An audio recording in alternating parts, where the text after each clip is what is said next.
So here's a very hearty welcome to all of you to yet another short presentation on CA professional opportunities. And this is under the Insolvency and Bankruptcy Code. And my name is CA Sripriya Kumar, and I'm presenting as part of the Smart CA initiative, which I've been operating since 2012. Now, the Insolvency Code is a fairly new law in India, which was promulgated in 2016 and has been in existence since then. And it's been a fairly seminal legislation, fairly path-breaking in the way debt resolution was handled in India. Now, this particular code is not just for insolvency professionals or for creditors, but there's a huge potential for the larger CA fraternity to be part of this code. So in this context, this is supposed to be just a simple 20-minute presentation where it'll sort of open our eyes to the various opportunities that exist under this code. So what are we going to talk about today? The context and the objective, what we are seeking, what are the opportunities for chartered accountants, and a short Q&A. Now the Q&A, you could send me your questions by mail to the mail ID which I have indicated at the end of the presentation. Now what exactly was the IBC? The IBC was very simply a law that was brought in to, sort of solve the issue of debt resolution in India. Now under this code, which is a separate subject matter in itself, very simply, the control of the debtor moves to the creditors.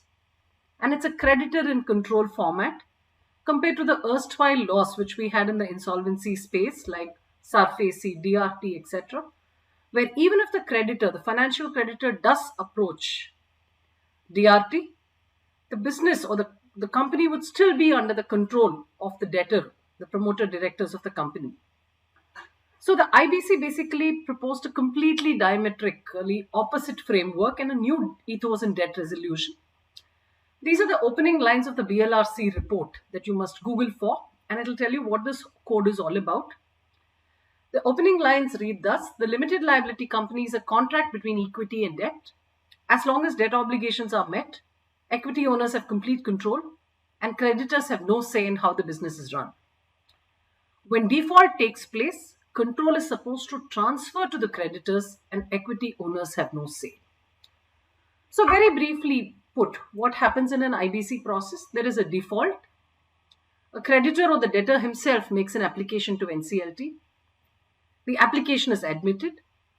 The company is given a moratorium and the period is called as the CIRP period. And once the case is admitted by NCLT, I'm talking about a corporate process flow, there is a moratorium that triggers and the directors actually get suspended and the interim resolution professional takes over the running of the company. But does he do it himself? No. He acts as an administrator. The board gets substituted by something called as the Committee of Creditors. Thereafter, the IRP, the resolution professional, goes to make a public announcement. He calls for claims. He constitutes the Committee of Creditors, appoints registered valuers, performs certain reviews, puts out an expression of interest from anyone who can help solve the problem of inability to pay debt by this company. If there is a resolution plan, then that's very good. It gets approved by the Committee of Creditors and we go back to NCLT and file. If a company goes into CIRP but you don't have a resolution plan, then it goes into liquidation. Now this whole IBC space has really grown big. Today there are talks about pre-packs for smaller companies to go to the NCLT in a slightly different format. And this whole space, of course, there have been criticisms and there have been benefits of the IBC. And in the most simple thing that we keep on hearing about is the large haircuts by lenders which have been questioned. But those are separate matters. And I personally think this is a great code that's thrown open a lot of interesting insights on how debt resolution can be achieved in a faster way in this country.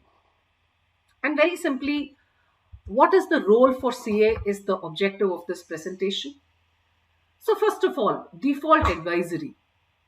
So the trigger for going to NCLT is a default. So can we as chartered accountants give opinions on defaults, both for debtors and for creditors?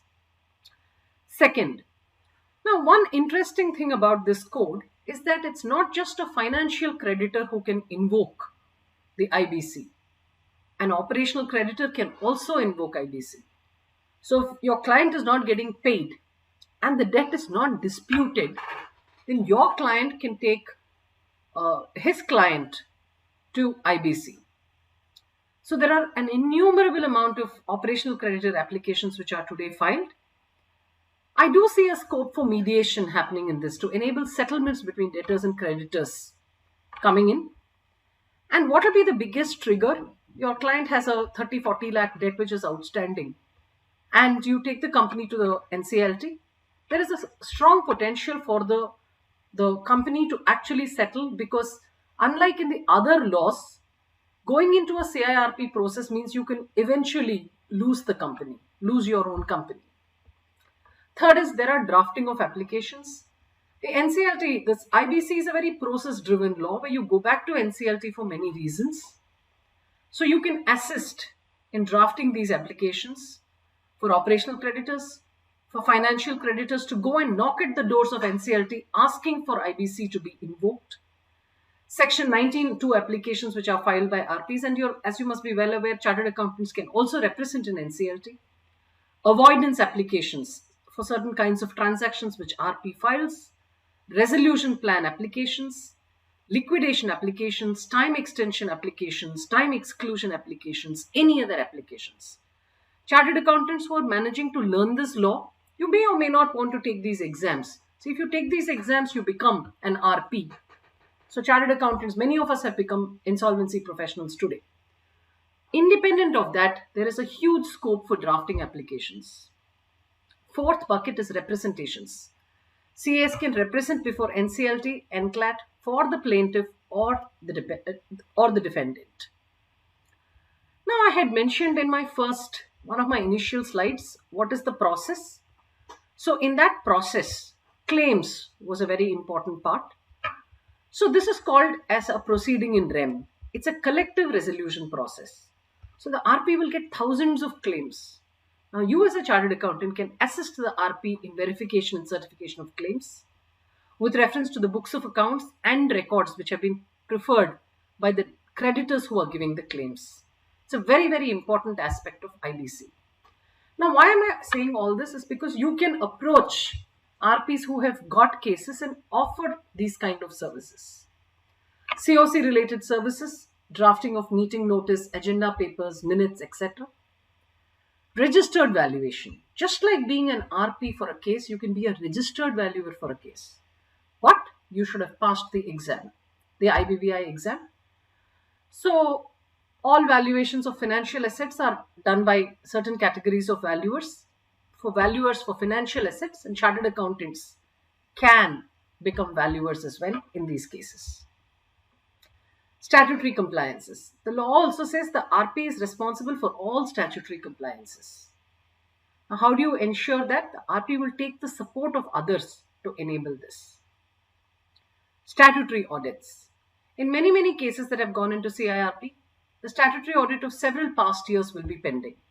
So RPs would necessarily like to take the assistance of other chartered accounting firms who can be appointed provided the COC approves the change. There's no board, right? So if a statutory auditor has to be changed, or if there's no statutory auditor at all, 3-4 years, nobody's been there, then the RP can appoint a statutory auditor. And as a chartered accountant, you can take up such IBC cases, but you'll have to be very, very careful. Accounting services. During CIRP, many employees may leave the company. The RP may need accounting services itself. Regularizing compliances under the Companies Act, statutory audit, tax return filing, GST return filing, all kinds of compliances a chartered accountant can assist the RP. The next is a very interesting bucket. It's called avoidance audits, avoidance reviews. Now, the IBC law also says that certain transactions which have been done before the CIRP commencement date, the date of NCLT order, can be looked back. For example, if the director has sold off one asset to a company to his brother-in-law for half the price, the RP can question such transactions and bring these to the attention of the tribunal and ask for the money lost by the company to be brought back. It's called as a process of disgorgement or clawback. So avoidance opinions you can give. Whether preliminarily is this looking like an avoidance transaction, you can help the RP. Then the RP can actually appoint a chartered accountant to perform avoidance reviews. There are 4 kinds of transactions. It's called preferential transaction. An unsecured creditor 2 years or 1 year before the insolvency date suddenly becomes a secured creditor. That's a preference. Now there are much larger elaborate requirements for these sections, but I'm just introducing you to the fact that you as a chartered accountant can do avoidance reviews of preferential transactions, undervalued transactions, fraudulent transactions, and extortionate credit transactions. While some RPs do insist on persons who have passed FAFD exams, etc., currently there is no legal requirement, and some other creditors may also want only IBA empaneled firms to do it. So your forensic audit empanelment with IBA also might be a very important thing to do. The next is specialist opinions. The RPs will require specialist opinions on many matters, director disqualifications, specially subject to some writ petitions, appeals, etc. Other agreed upon procedures. The RP might say, please only obtain data confirmation and tell me whether the data which are sitting in the balance sheet are good. You can offer to do all this. These come under something called as AUPs on financial statements, agreed upon procedures. Investigations by NCLTs. Sometimes NCLTs may appoint CA firms to carry out an investigation. Then you come to bid process assistance. As I had mentioned to you, the fundamental objective of the RP is to find a resolution along with the COC. So there is a bid process. So initially the RP is supposed to issue an expression of interest and a detailed document. Then he issues something called as a request for resolution plan, asking anybody who's interested to give a resolution plan to submit a lot of data. All this requires significant vetting, where a role of a chartered accountant would be very imperative. The next is again a very interesting segment. It's called as a Section 29A review. Now imagine, I am a promoter of a company. I have borrowed 100 crores from State Bank. Then the company goes into IBC. Can I come back and buy my same company for 20 crores by offering only so much? So the law stops certain categories of people from being resolution applicants. They include people who are disqualified directors, people who have NPA accounts, people who are willful defaulters, and not only the resolution applicant, but certain people who are connected to such resolution applicants also. This 29A is a very complex review, and every RP would like to give this activity to somebody who can actually perform it for them. M&A advisory, opinions on certain specific matters, agreed upon procedures, assisting the potential. Here, another very interesting thing. Even a resolution applicant will need support. Suppose he wants to take over only one part of the project. So you must be able to prepare a demerger scheme and give it to him. So you can assist the debtor, the creditor, the RP, or even the resolution applicant. But you can't assist all of them because that's a conflict of interest. Cost optimization. So the RP, the resolution applicant might want to find out the most efficient income tax angle to propose a resolution plan. You can give them opinions on this. The Act also permits a Section 230 scheme of compromise. At some stage, if the debtor wants to go and do a compromise, you can assist in such compromise proposals. So my understanding of this is a very vast space. So you obviously have to pick at what you're most familiar with and start working on this and start interacting with this huge fraternity of insolvency professionals who have been created in this country. Now, I had also mentioned to you that if a company goes into CIRP, but you're not able to come with a resolution plan, very simply, let's say I have a factory, right? I'm a corporate debtor. I have a factory, huge. I have 30 acres. Now, there could be a resolution applicant coming to buy even 10 acres of my factory. That's a resolution plan. It will help me to settle my creditors. If I'm able to come with no such resolution plan, I go into liquidation. Now, an insolvency professional is also appointed as a liquidator. And this liquidator again requires to do an enormous amount of paperwork in addition to liquidating the assets and settling the liabilities. He has to give preliminary reports, asset memorandums, progress reports, audit of accounts, exploration of sale as a going concern. He will need assistance in the sale process itself, the auction notices, e-auctions, vetting the bids that have come. Chartered accountants are extremely qualified to provide this assistance to a liquidator. Similarly, the last part is you could very simply assist an RP in operations. You can say, fine, I'll be the CFO, virtual CFO for some time. You can't definitely be the statutory auditor. So in this whole gamut, there is one more thing. So if you have been in any way connected with the corporate debtor, you cannot assist the RP. That's a conflict of interest. So as a statutory auditor, you can't. So that conflict of interest is something that the RP has to ensure that it is not there before, and you have to be completely independent as a chartered accountant or a firm of chartered accountants to be able to engage in any of the 23 processes that have been described.